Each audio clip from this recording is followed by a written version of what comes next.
Donald Trump is unraveling in real time, and this past weekend proves it. The last 48 hours should make you nervous, but also maybe hopeful. Monday mornings are hard. If you're anything like me, you wake up, get your kids to school, drink an entire 2-liter bottle of Coke Zero, and then open the news on your phone to see what new psychosis Donald Trump farted out into the ether the night before. Seriously, I need the three ghosts to stop visiting him. He's never going to learn, and the lack of sleep is damaging the country as a whole. As a way to ease you into your week, let's go over the lowlights of Donald Trump's weekend with as much comedy as we can. A little bit of sugar to help the malignant narcissism go down. By the way, my name's Jay Black. I'm a comedian. I do 2 videos about news and politics every single day. If you like what you're seeing, please consider subscribing. First, Trump's attempt to put together a concert for America's 250th that was so poorly planned that it made the Fyre Festival look like an Apple keynote. Within minutes of the lineup being released, the people on the lineup began dropping faster than the people behind Trump after taco night, until all that was left was Vanilla Ice and Flo Rida. Vanilla Ice, a man, when reached for comment, said that he didn't care, that he'd perform anywhere, even Iran,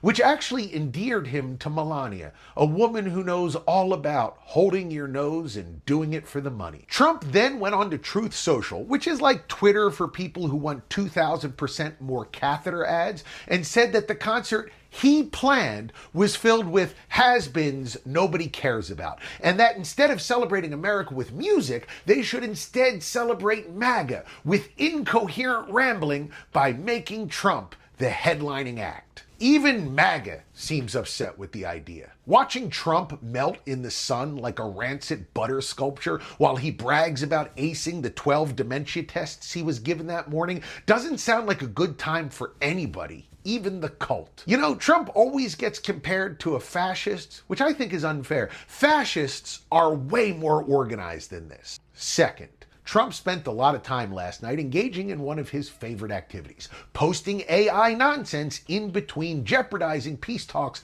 with a country he started a war with for no reason. He said that Americans need to sit back and relax about the Iran war, which doesn't at all sound like a shady real estate developer telling you that only nerds care about cracks in the foundation. He blamed Democrats, that's a word he invented, and unpatriotic Republicans for the reason he hasn't been able to negotiate a deal with Iran, despite claiming to be the world's best negotiator. And just like your buddy who says he could totally hit a 300-yard drive except you're breathing too loud whenever he tees up, we all totally believe that's true. Third, it was a hard weekend if you were a MAGA trying to defend Donald Trump as a man of character. And honestly, if you are that person, why not try something easier, like convincing the world that the Titanic really was unsinkable? News broke that the White House went full Lex Luthor and funneled a $620 million Pentagon loan to a company associated with his son, Don Jr., a rare earth magnet startup called Vulcan Elements that Trump Jr.'s venture capital firm just happened to invest in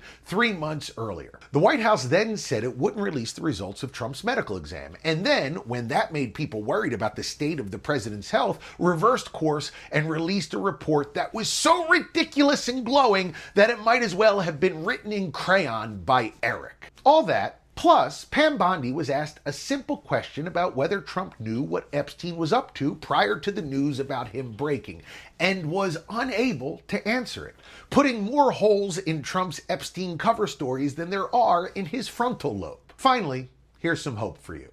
Harry Enten went on CNN last night and put up a Quinnipiac poll about Donald Trump. Not do you approve or disapprove of the president, but a simpler, less polarizing question.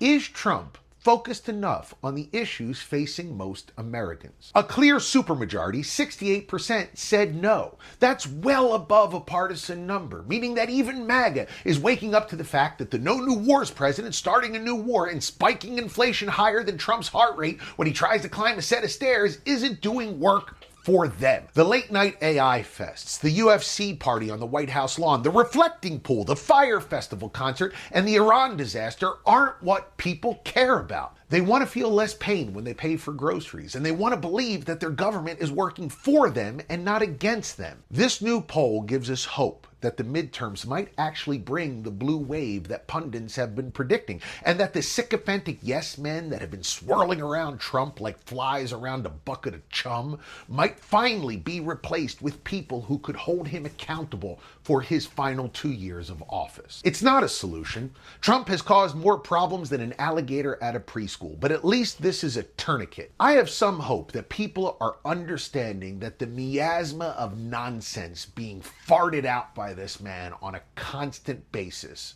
is not good for them, and it's not good for the country. The one thing I do know is this: when we finally have the party celebrating that Donald Trump and MAGA has exited office, no one is going to drop out of that concert, and Vanilla Ice is not going to be invited.